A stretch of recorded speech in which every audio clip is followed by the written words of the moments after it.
Hi, welcome to East Hampton, Connecticut, where I'm going to be telling you about my newest book.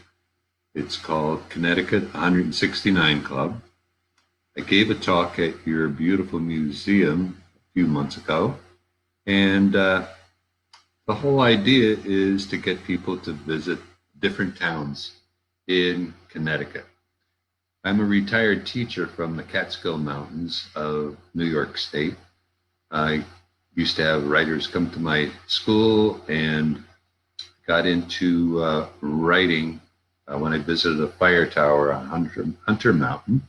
And then one of my publishers that I knew, he said, "How would you like to write a book about fire towers of the Catskills?" So I did that. Then I went to the Adirondacks and I did 2 volumes of 57 towers up there. Then I went into the Civilian Conservation Corps camps, where Roosevelt put young boys to work building up our state forests and parks. And loved it, meeting these guys who were in their 90s, and some even in their late 80s, and told me about how they had to give up their schooling in order to get a job. So then I came down to Connecticut in 2005 and lived in Colchester. And I said, "Oh boy, why am I driving up to the Adirondacks when I could be right here in Connecticut and I just don't have to drive too far?" So I said, "I'll do a book about Connecticut CCC camps." So I started traveling. I gave about 60 to 70 talks in 1 year and looking for people who were in the CCC. And as I traveled around through libraries and historical societies, I thought, wow, Connecticut is a beautiful state. And wouldn't it be nice if I could be able to get a travel book besides a CCC book? So I go backwards. When I was in the Adirondacks, I traveled up to all the different towns, and I said, "Jeepers, people don't travel to all the towns in the Adirondacks." So I heard back in 2000, in maybe about 7, about a club in Vermont. It was called the Vermont 251 Club, and it was started in 1954. And the whole idea was to be able to, they've read this one story, people in Vermont, by Professor Peach in Norwich Academy. And he said, "People, you're missing out. Vermont is such a beautiful state. You should go out and visit all of the 251 towns and villages." So Peach passed away in a couple of years, and people said, "Hey, you know what? Let's start a club." And they said, "Let's just try to see if you could get to all the towns, then we'll make some award." And their reward was, "You're now a prime member." And then they started charging people money in order to join. And now I think it's $10 a year. And they have about 4,000 members. And every year they have a luncheon in Vermont, and people come up there and they get their award, share stories about visiting all throughout Vermont. So I said, let's do a travel book to all of the Adirondacks. So there were 102 towns. So my idea was to do a travel book in which I'd get people to write a little bit about their history and interesting places in their town, the 102 towns. And the ideas would be different. It's a passport book where people would get it stamped or signed. So I started doing it. Back into Vermont. This is what they give you in Vermont when you join the club. They give you a travel map, and that's your membership fee, and it's up to you to keep track of it yourself in a notebook or take pictures or whatever. So my book was different, in which you're going to get it stamped or signed. You could see that. Here's Wilmington by Lake Placid, and got it stamped or signed by different places. And then you have a checkoff list at the back. And if you get to all of them up there in the Adirondacks, it's called the Vagabond Award, named after Edison, Ford, Firestone, and John Burroughs. So these were guys who traveled around the Adirondacks in the 1920s, and they camped out. So that's why I wanted to give an award instead of calling it Prime. So then I said, let's do one about our state of Connecticut. Okay. And so, but I had to do the same thing. I had to try to find 169 towns, and I had to find out people whom I could ask, could you write about 500, 600 words about your town? And maybe at my different talks, maybe I knew some historians or some local people. After a year and a half, I was able to find 183 people, because sometimes we had 2 or 3 people writing. And my title page is a little different. You can see it.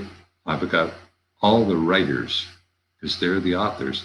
And I'm one of the authors too, along with my granddaughter, Kira Roloff. I couldn't get somebody to do East Hampton. So I said, hey, Kira, let's sit down. How would you like to be an author? So she said, Papa, oh, that sounds like a great idea. So we sat down the day after Christmas, and in about 3 hours, we had our 500 to 600 words about East Hampton. So I started, then I wanted to, or here, I'll just show you the town of Washington, okay? If you've been up there, famous too because of the Gilmore Girls on TV. And I went to Marty's restaurant next door to the bookstore. And Gun Memorial I went to, and the Hickory Stick bookstore. So this is a way of getting people to be able to know people in the town, businesses. Sometimes you get a sticker. I even went up to the Mayflower Inn and had a meal there. Otherwise, oh, and here's one too. You go, sometimes you go to the town clerk, and he or she will put the gold seal and give you the town seal in your book. And you get to meet people. Now, for your town of Westport, I was fortunate to get somebody from your historical society, and I did get to meet her, Eve Potts. Sometimes I've never even met some of these people, or never will. Sometimes some of them pass away, or it just, something doesn't happen. But here's what Eve had to say, just a little bit part. Located in Fairfield County on Long Island Sound, 46 miles from Manhattan, Westport lies between I-95 and the Merritt Parkway. There's frequent rail service to 2 stations, including Saugatuck Village and Greens Farm. Saugatuck Village and downtown Main Street both lie on the beautiful Saugatuck River, once of key importance to Connecticut's maritime manufacturing and commercial history. The 2 locations are replete with fine dining and shopping, beautiful strolling areas, and historic structures. Okay, and then it gives places about interesting places to visit. I was lucky to get a sticker at your historical society. Okay, I got to see where the camera is. And my wife just loves to go to terrain. Okay, she loves gardening, etc. So I got somebody at the cashier's register. Hey, would you have? She had a business card, Okay. And she signed it. And sometimes when you go to a place too, that people look at you, you want me to sign it? One place I went to, a restaurant in near Meriden, and the hostess, she said, "I'm sorry, I can't sign it. I'm going to have to ask the owner of the store to see if I could sign it." And sometimes you go up to people, oh boy, they love signing the book. And sometimes you might, some of these towns, you couldn't find anybody. Some towns, maybe if you go into a really small town like Colebrook, way up in the northern part of the state, maybe their general store is closed, and you'd have to knock on somebody's door.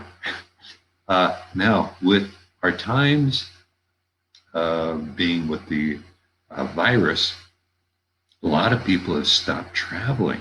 Okay. So then I'm thinking, I ask people to get it stamped or signed or a sticker or something.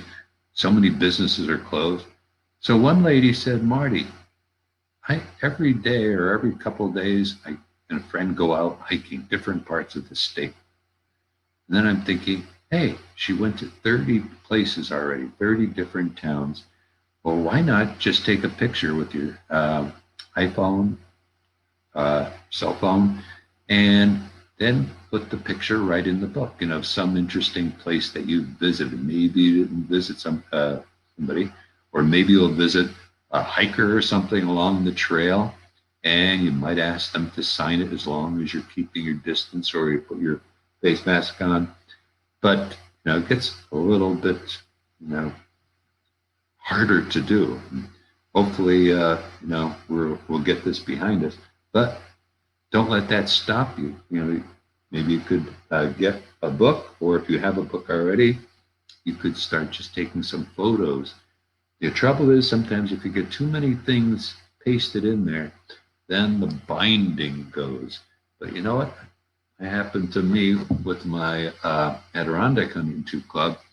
I left it on top of the car, and I'm driving away, and I hear the window was open. I heard something fall, and I looked out. And there was my book on the ground. And of course, it broke the binding.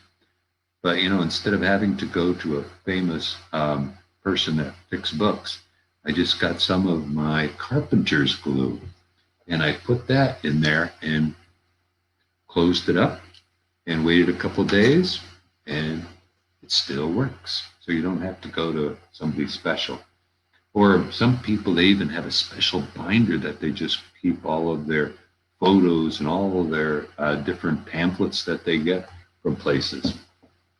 Okay. And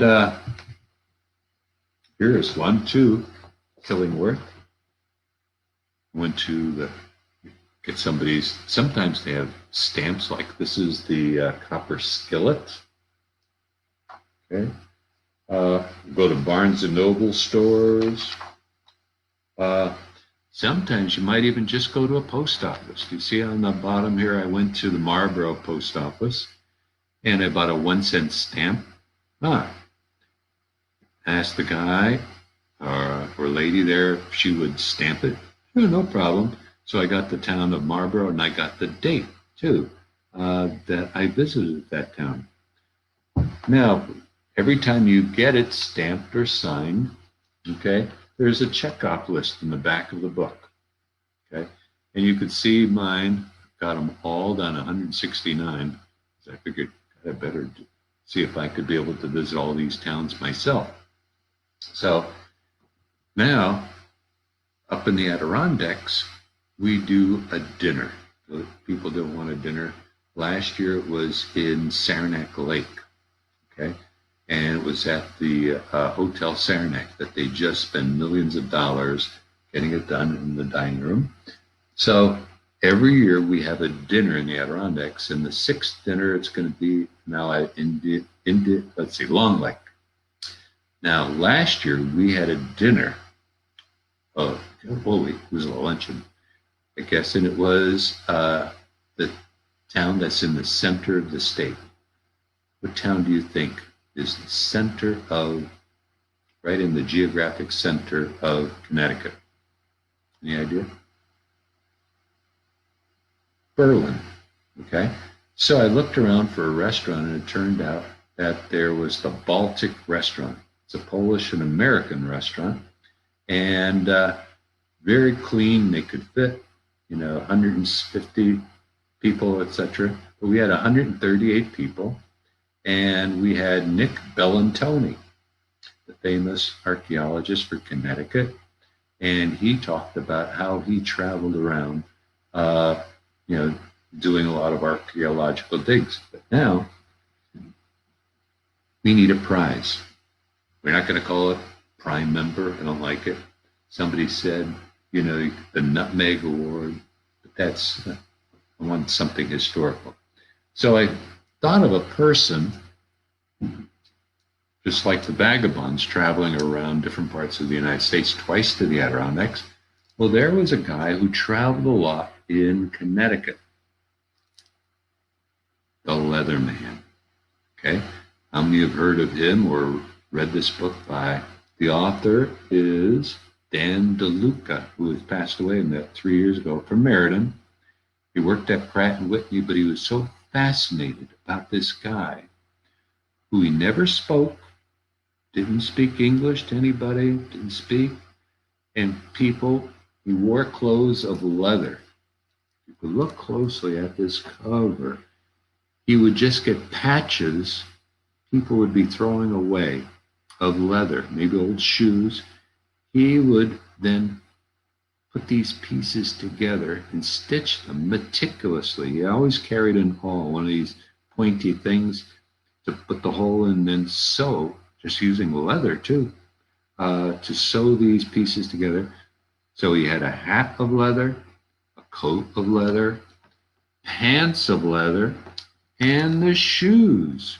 He even, I don't know if you could see them, he made from himself, used spruce soles and staples to put the leather on. So this guy started traveling around Connecticut, Westchester County, Putnam County, in New York, even sometimes maybe up to Massachusetts, and people would just feed him.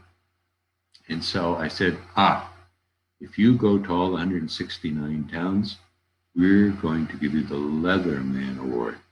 Now, he started in 65, he died 1865, died in 1889.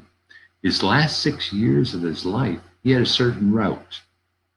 He would start at the Hudson River and go through Westchester, up through Putnam, all the way up to Thomaston, and then he had caves that he would stay in, or it could be just a rock, jutting out, okay, not a complete cave that we think about. And he would stay there for the night, and then he would move on to another town. He developed this down to Meriden, and then down to Middletown, down along the Connecticut River, through Hilford, they go back, Clinton, Hilford, Branford, and then he would skirt around New Haven. Okay, he avoided the big cities, and then he went all the way back to the Hudson River. This 365-mile trip, can you imagine that? And he did it approximately every 34 days. Okay, can you imagine that? And he never spoke English. He had certain spots, towns, when he would come in, and he would, he knew which house to go, maybe knock on the door, and people would come, it's 34 days. I'll bet you the Leatherman will be coming around, okay? And he just did this for the last 6 years of his life. And this book just has excerpts from newspapers. That's all it is. And sometimes they made up stories. Maybe he fell in love with somebody in France, and that's why he left, and he came and he just wandered around. Unrequited love. So, getting back to Nick Bellantoni, when he came, he told about how he even went to the graveyard where supposedly the Leatherman was buried, and he dug up and he couldn't find anything but casket nails. So they don't know if that, where some people raised money and put a tombstone up for him, that was the exact location. He also, Mick Bellantoni, visited some of the caves. A lot of people enjoy that, visiting the caves. And one of the guys who was studying around New Haven, he came from England, 41 years old, and he wanted to do this trip in 8 days, but I think it took him 10 or 11 days. And he made this trek about 2 years ago, and I got to meet him and other people. And he said he'd like to come to our dinner. Now, what's the award? This is what people love to get, a Leatherman Award. And we present it at the dinner. And our second dinner, or the first dinner I should say, we had 11 ladies present. And there was 12 ladies who got the patch. One lady couldn't make it. And a lot of times, two people like going together. I did the whole thing by myself because my wife didn't want to be with me and hear the same story over and over again. I don't blame her. And so we had 11 ladies. They got the award. And this year, we're going to have one on September 20th. I don't know how we're going to do it. We'll see what happens. But it's going to be at the Westbrook Elks Club. And it's right on the water. Okay, it's probably one of the only Elks Club in the United States that's right on the water with a beach. And they could fit 175 people, but I mean, a month ago we had 30 people already signed up. So I don't know if we have to do distancing or we have to postpone it. You know, it's like schooling. We don't know what's going to happen, but that's coming up. So these are the things. Now, where could you buy the book? Well, you could buy the book from me, okay, at my website. And my website is my name, Martin, Martin. My last name is Podskoch, Podskoch,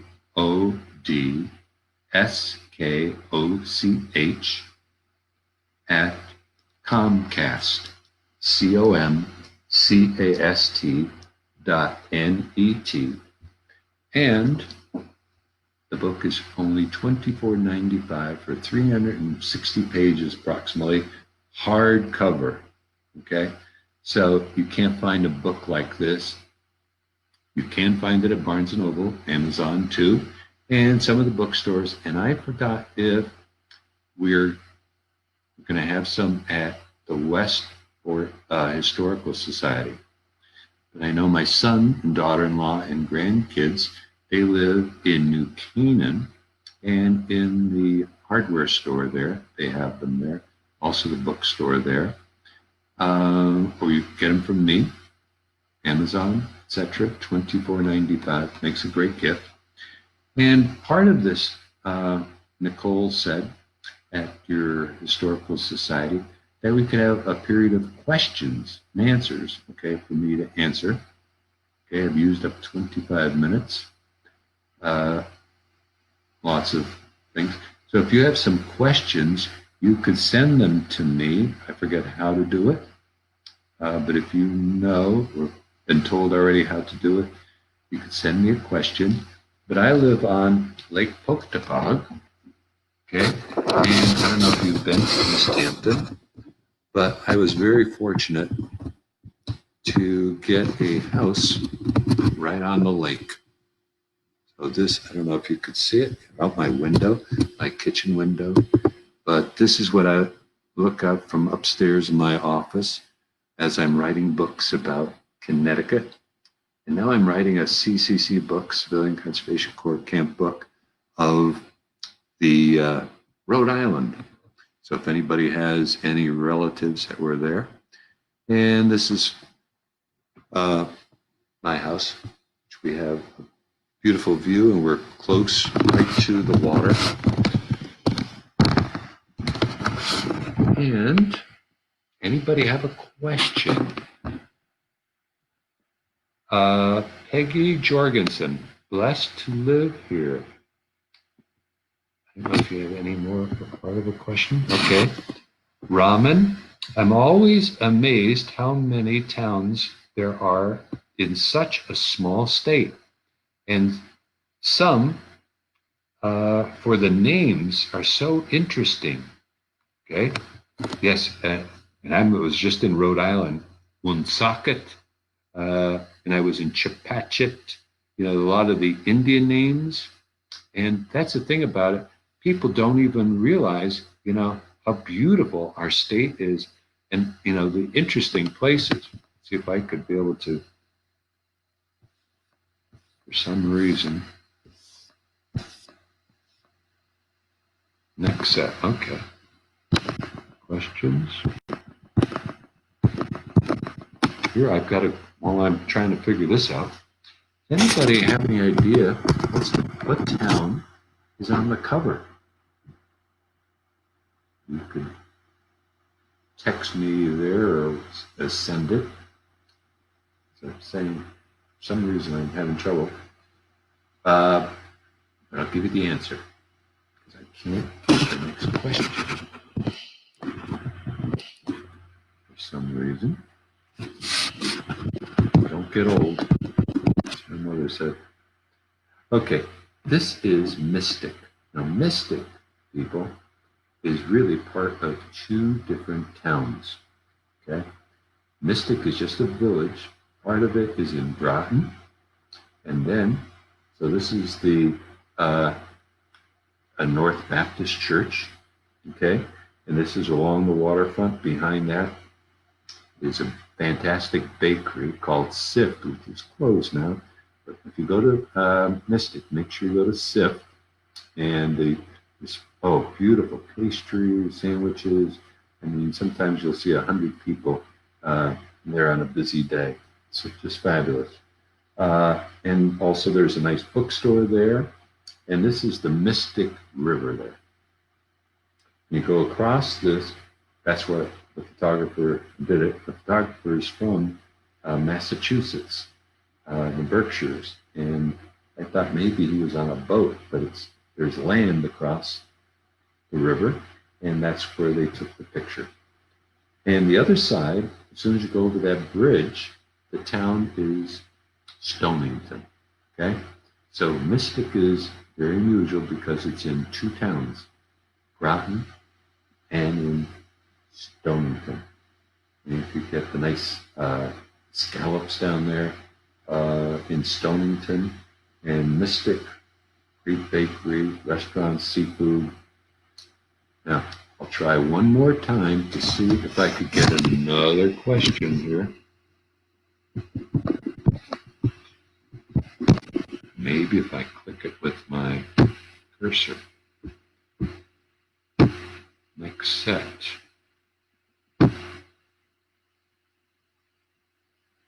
Well, I apologize.